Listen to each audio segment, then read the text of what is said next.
C'est génial. Bonjour.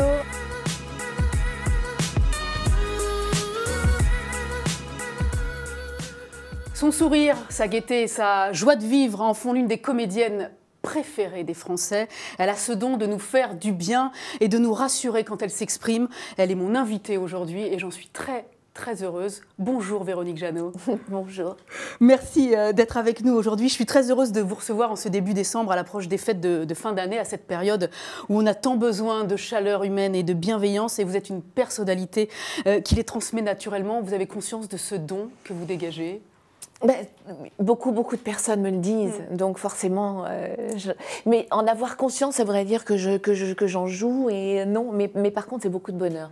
De savoir qu'il se passe ça entre le public, entre les gens et moi, ça me permet de faire beaucoup de choses qui me tiennent à cœur, on va dire. Et cette personnalité que vous dégagez, toujours souriante, toujours enthousiaste, ça veut dire que vous ne vous mettez jamais en colère? Ah, pas du tout. J'aimerais bien. J'aimerais bien, non, je suis plutôt quelqu'un de... Forcément, je suis quelqu'un de très enthousiaste, donc de très réactif. Donc, je suis même très vite en colère, sauf que je ne suis pas dupe de la colère longtemps. Voilà, on va dire. Qu'est-ce qui vous fait râler? Qu'est-ce qui vous met en colère, par exemple? La justice. Quand ça peut me... Ou quand on attaque quelqu'un que j'aime, ou quand quelqu'un parle de choses qu'il ne connaît pas et qu'il est péremptoire, qui juge, et sur des choses comme par hasard que je connais. Donc là, tout d'un coup, je peux prendre les armes et partir dans des guérillas terribles. Mais après, une fois la colère passée, je vais au contraire le faire dans le calme. Mais j'aime bien rétablir les vérités. Alors pour les nostalgiques, mais aussi pour ceux qui ne vous connaissent pas, on va rappeler que vous avez accompagné des millions de gens grâce au feuilleton Pause Café diffusé dans les années 80. C'était une série culte dans laquelle vous incarniez le personnage de Joëlle Mazar, qui était une assistante sociale. Et puis on se souvient évidemment avec beaucoup de plaisir de vos tubes, L'amour avec la mer, Désir en duo avec Laurent Voulzy, et puis Aviateur, qu'on entend là, dont on va écouter quelques petites secondes. Ça nous a beaucoup marqué, ça aussi, ce sont des hits qui restent dans nos têtes et dans les têtes de beaucoup de gens. Et dans mon cœur. Et dans votre cœur, mais justement... C'est vraiment c'est comme si c'était hier. J'allais vous demander, 30 ans après, on vous en reparle beaucoup de cette époque-là. Est-ce que la nostalgie du public, ça vous touche ou parfois ça vous agace un petit peu? Alors, étrangement, ça m'a... Ou pas d'ailleurs, mais ça m'a agacé au départ, parce qu'à un moment, je me disais, mais je voudrais être autre chose, je suis aussi autre chose que Pause Café. Et puis en même temps, je me rends compte que ça a été tellement important à une époque pour tellement de gens, mais je dirais presque salutaire. Quand je vois aujourd'hui des gens que ça m'a quasiment sauvé, en fait, du désespoir, voire de plus grave. Parce que Pause Café existait, parce que tout d'un coup, ils se sont trouvés cette grande sœur, cette oreille attentive, et ils se sont projetés là-dedans, mais je me dis, mais quel bonheur d'avoir fait ça. C'était le reflet d'une époque, de difficultés du quotidien que vivaient beaucoup de gens. Et il y avait cette oreille attentive que vous aviez avec les personnages qui jouaient des gens en difficulté, que vous aidiez. Donc les gens s'identifiaient. Aujourd'hui aussi, ça pourrait... je veux dire, aujourd'hui aussi, les gens ont besoin de tout temps. Je pense que les gens ont besoin de cette écoute. Mais c'est vrai que j'ai eu ce bonheur-là, que ce soit la rencontre entre un personnage et moi. Donc forcément, et les gens ont fait un peu l'amalgame. Parce que ça, c'était à mon insu. Voilà, ce dont on parlait tout à l'heure, c'est qu'on projette des choses dont on n'est pas forcément conscient. Mais elles vous manquent ces années-là? Ces années de chansons, de tubes, ces années de cette série, cette popularité que vous aviez gagnée à l'époque, dont on vous parle tout le temps? Parce que, étrangement, je ressens toujours l'amour du public. Et la popularité, elle est toujours là. Ce qui me manque, c'est l'époque, en général, où je trouve que la musique était plus gaie, l'époque était plus gaie, beaucoup plus permissive, entre guillemets, certainement insouciante. Il y a toujours eu des problèmes, mais ce n'étaient pas les mêmes.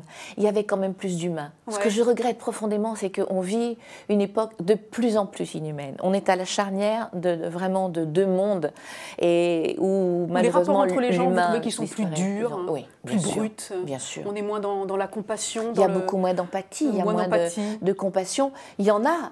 Parce qu'il y a des gens qui ont cette conscience-là et qui vont contre justement ce courant d'indifférence. Mais c'est un vrai choix. C'est un positif volontaire. Parce que voilà, c'est un travail. C'est un moment, c'est une vraie décision d'aller dans un sens. On ne peut pas se laisser porter par une humeur de l'époque, parce que c'est une époque révolue. Alors à propos de retour en arrière, vous nous proposez un retour en enfance avec ce livre formidable, Les Contes de Maman, qui est un livre paru chez Michel Lafon il y a quelques jours. Oui, parce qu'en fait, en plus d'être comédienne et d'être chanteuse, vous êtes également auteure à succès. Et d'ailleurs, on va citer que votre autobiographie, Trouver le chemin, qui était paru en 2005, et puis plus récemment, Au fil de l'autre, paru en 2015, où vous donniez des conseils pour vivre mieux et en meilleure santé. Oui, sur la spiritualité et la médecine alternative, parce que c'est votre dada, on va dire. Exactement. Alors, Les Contes de Maman, à la couverture toute douce d'ailleurs, on laissera apprécier les lecteurs. C'est un livre de contes pour enfants plein de poésie, plein de gaieté. Ces contes sont nés de l'imagination de votre mère, Colette Jeannot. Racontez-nous la naissance de cet ouvrage dédié à votre maman chérie, disparue malheureusement l'année dernière.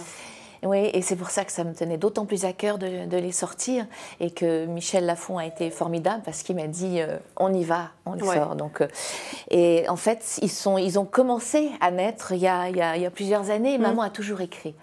Elle avait un imaginaire juste fou. Elle passait son temps à écrire, c'était sa passion, son talent, parce qu'elle écrivait très très bien.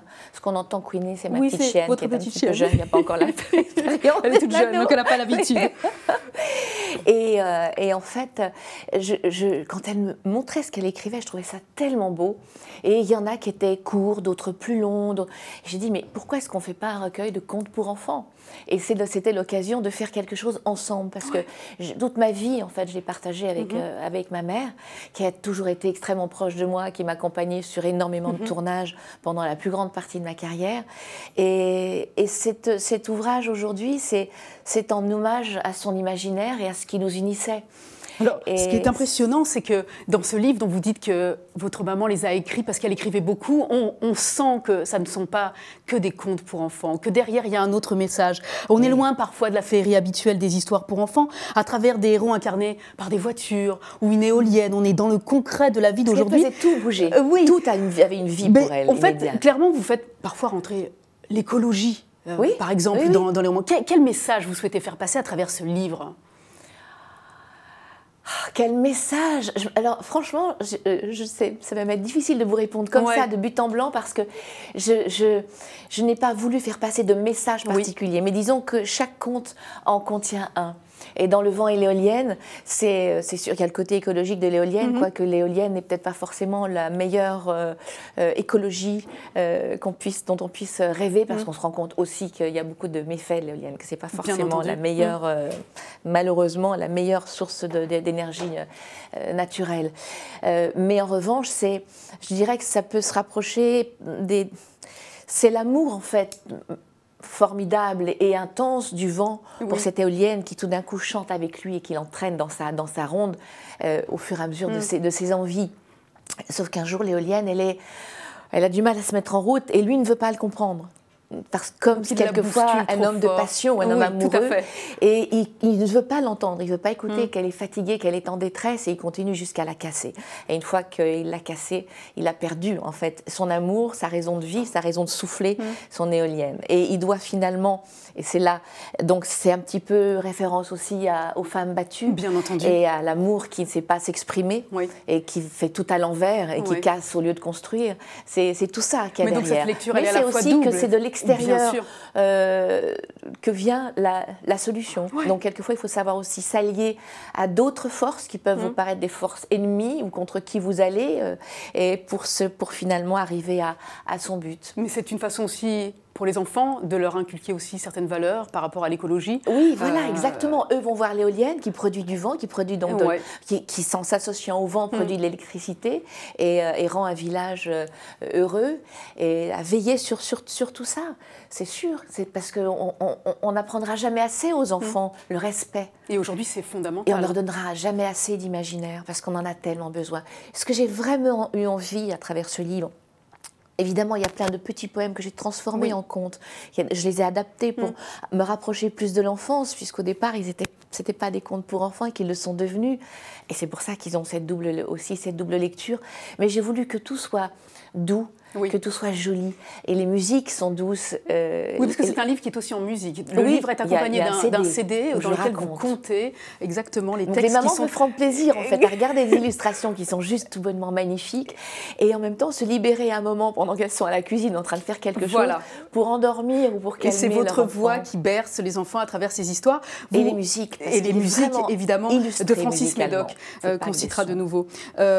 Vous jouez également, évidemment, beaucoup sur l'émotion. Deux histoires sont à ce titre particulièrement émouvantes. Je pense au Petit sapin triste et surtout à la légende de Saint-Loqueux. Pour quelles raisons vous avez souhaité mettre en avant la tristesse, la pousser comme ça auprès des enfants? Parce que ce sont vraiment des contes qui font pleurer. Oui, mais alors, par exemple, moi, quand j'étais petite, il y avait une chanson qui s'appelait Les Roses Blanches, que j'adorais écouter, mais qui me faisait pleurer à chaque fois, parce qu'on perdait sa maman. Et en même temps, je pense que les enfants n'ont pas cette même notion de la mort que nous, parce que nous, on a une analyse. Les enfants n'ont pas peur de la mort parce qu'ils ne connaissent pas encore la vie.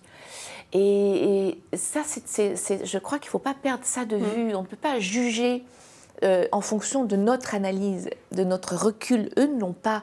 Eux, ils rentrent dans tout ce qu'on leur. Eux, ce qu'ils vont voir, c'est l'enfant qui va chercher l'étoile.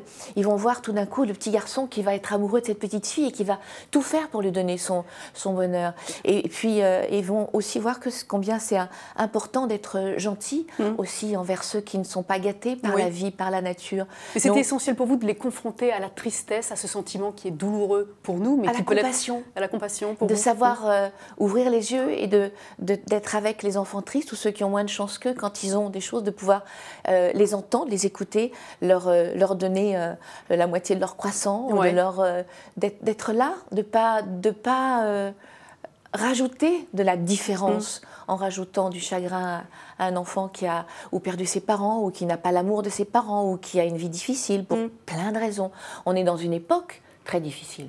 Donc ceux qui ont la chance d'avoir beaucoup de choses, il faut qu'ils sachent partager et en tout cas être là humainement, parce que souvent c'est tout simplement ça déjà. Et je trouve qu'il y a trop d'indifférence dans notre monde. Je crois que c'est ça qui me gêne énormément et qui me met très en colère parfois. Alors justement, éloignons-nous du chagrin pour parler de joie et de votre engagement. Et le petit sapin triste, c'est pas triste. Oui, c'est pas triste. C'est pas triste. C'est le petit sapin triste. Il est triste parce qu'il est séparé de ses parents. Mais il est triste parce que il est arraché de son pays, de sa famille et de son pays. Et il y en a beaucoup aujourd'hui de petits qui sont séparés de leur pays et de leurs racines. Mais ses parents ne savent pas comment le rejoindre. Et eux se sacrifient, ces parents, ils quittent leur vie, on va dire, terrestre, quelque part, leur vie de sapin, leur état, pour trouver une autre façon d'être près de leur enfant. Et lui, sans savoir, parce que chaque chose a une énergie, et l'amour est toujours présent. Moi, pourquoi je peux parler de ce livre aussi avec le sourire, alors que ma petite maman, que j'adorais, est partie l'année dernière? Parce que elle est avec moi à travers ses contes, et parce que quelque part, elle est toujours là.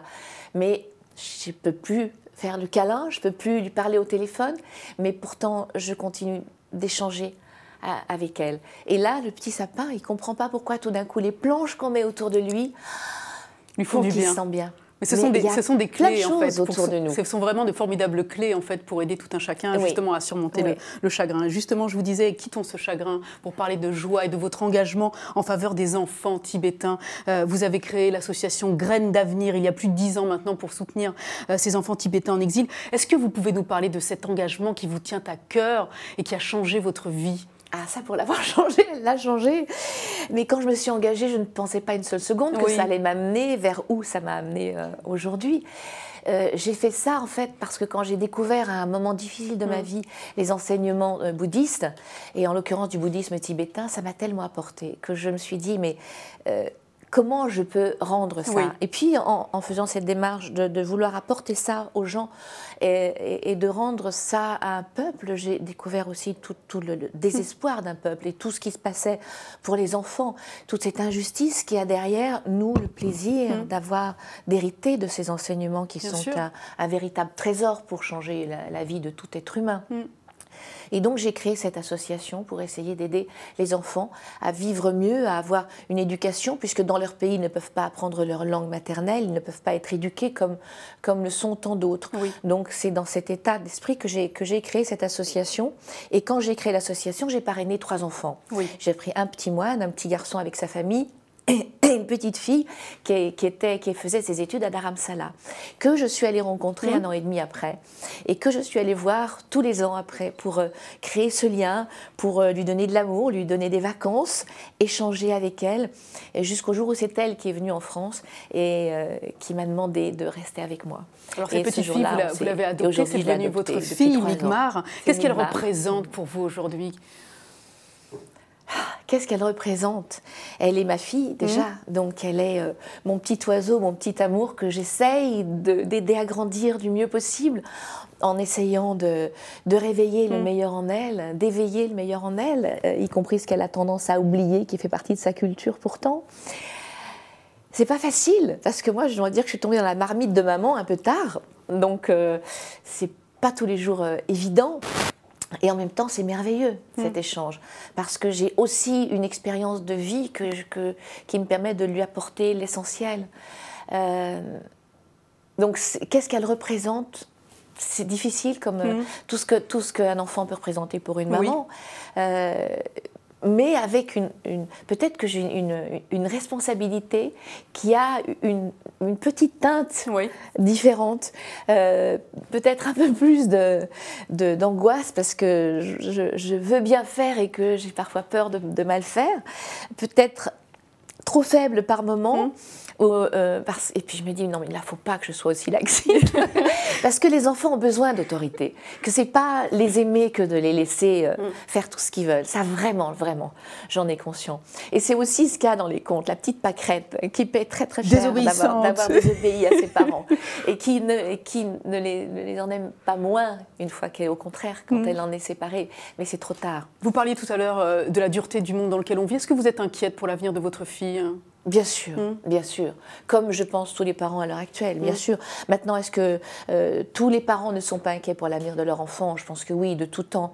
Mais aujourd'hui, c'est vrai qu'on vit une époque très très particulière. On est vraiment au moment charnière où le monde, notre monde, mon monde bascule. Et les enfants sont au début, nos enfants, d'un autre monde. Leurs enfants, c'est-à-dire nos petits-enfants, connaîtront un monde qui n'aura plus rien à voir avec ce que nous on a connu. Alors là où c'est difficile, c'est que je pense qu'un enfant aura toujours besoin de certaines valeurs, comme l'amour, comme le respect, comme l'opiniâtreté dans ce qu'il fait, les fondamentaux, les valeurs fondamentales qui font les qualités de l'être humain. Que si aujourd'hui le quotient intellectuel est important, je pense que demain il sera relatif, qu'on sera beaucoup plus sur le quotient émotionnel et que c'est peut-être ce qui fera la différence entre l'homme et les machines et qui permettra à l'humain de tenir sa place, de garder une place parce que tout sera bientôt remplacé par des machines. C'est ça qui fait peut-être un petit peu peur, que aujourd'hui il faut aimer son enfant, essayer de lui donner ses valeurs, mais que je crois qu'il faut surtout éviter de lui parler du bon temps. Notre bon temps passé, parce qu'il est révolu et que c'est pas le rendre fort que de lui en parler, parce qu'il ne reviendra pas.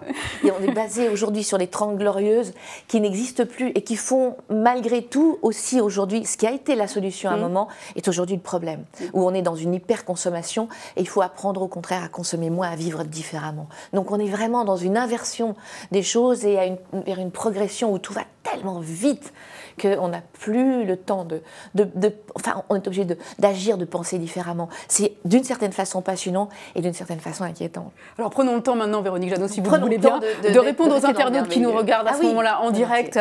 On répond tout de suite à leurs questions. Vos questions tout de suite.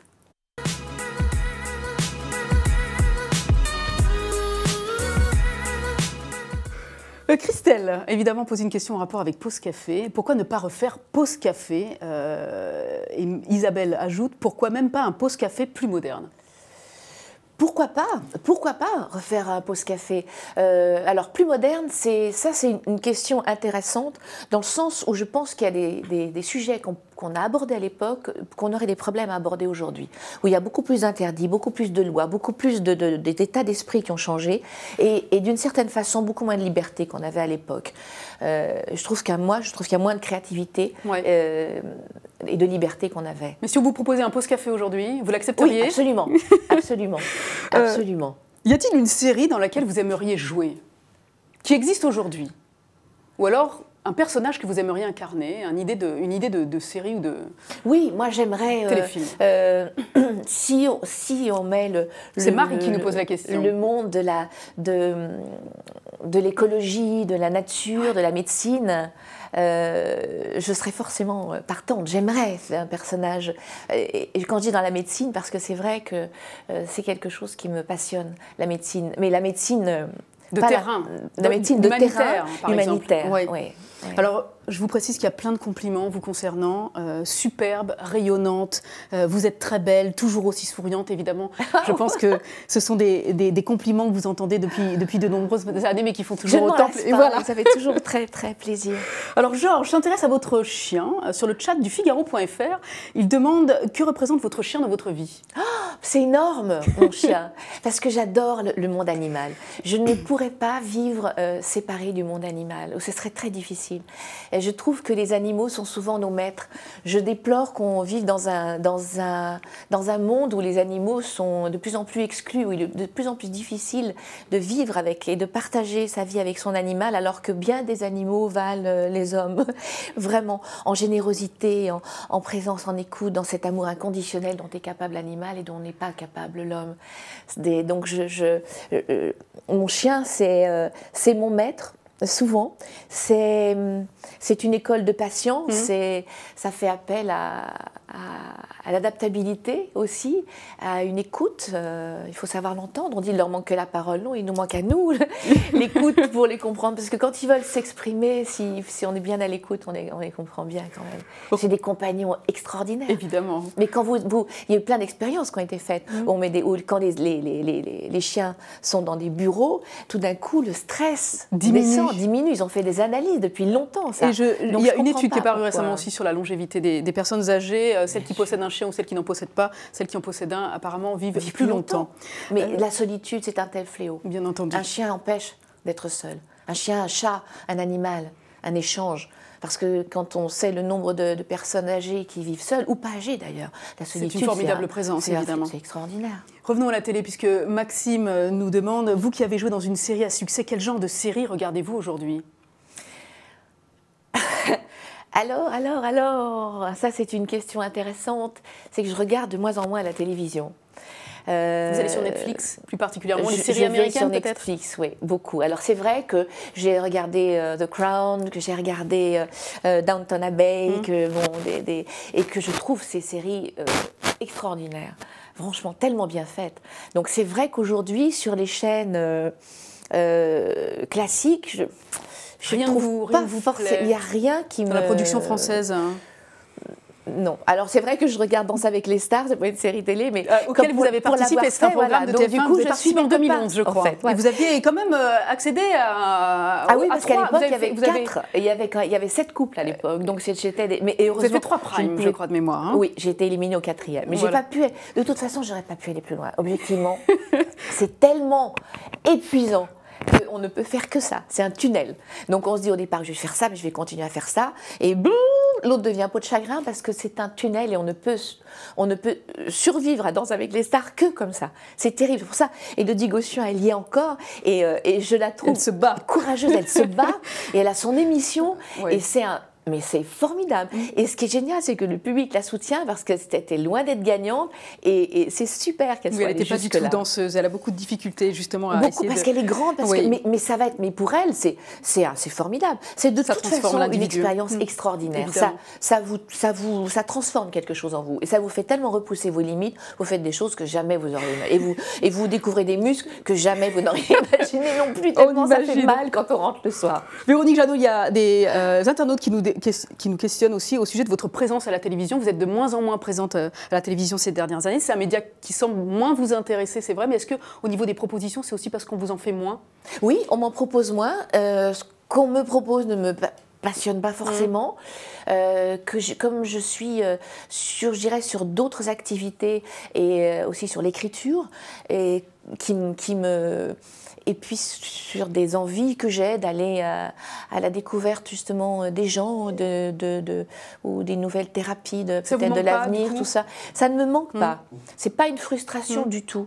Mais c'est vrai que si on me propose tout d'un coup quelque chose qui me séduit suffisamment, là par exemple on m'a proposé, c'est pas un grand rôle, c'est une participation, on va dire, à un feuilleton pour le coup qui est pour la 2, qui s'appelle Philharmonia, qui se passe dans le monde de la musique classique. Et je trouve très important d'amener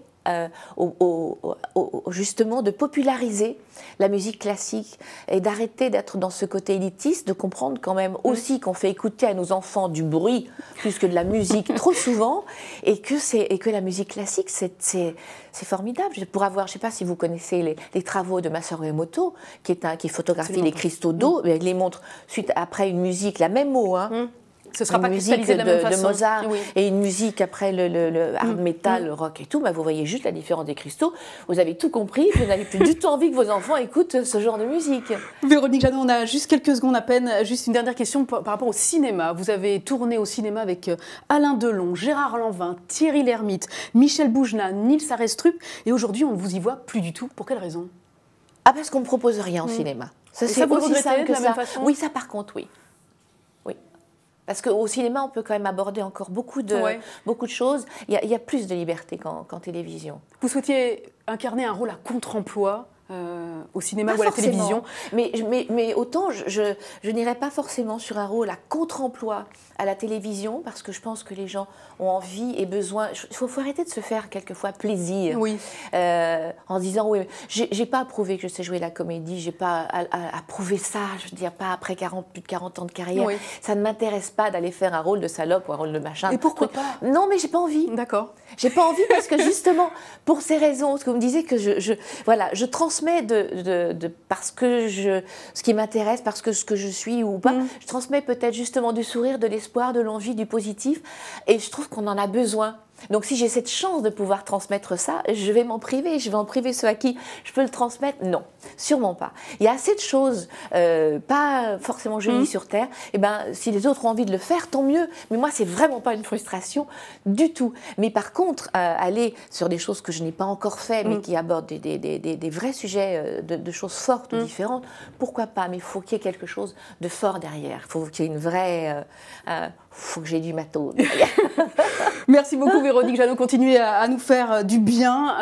On recommande évidemment Les Contes de Maman, ce formidable livre pour enfants de 3 à 6 ans, édité chez Michel Lafon. 10 contes illustrés par Marianne Bonneterre et mis en musique par Francis Médoc. Un parfait cadeau de Noël en cette période d'achat de Noël et d'ailleurs. Et puis c'est encore une fois, voilà, les contes ne sont pas réservés aux enfants. Et je pense que les mamans vont prendre beaucoup de plaisir. Et les papas auront plaisir à les raconter à leurs enfants et à les écouter sur le CD. Merci encore Véronique Jeannot. À très bientôt. Un plaisir, à bientôt. C'est génial. C'est génial. Bonjour.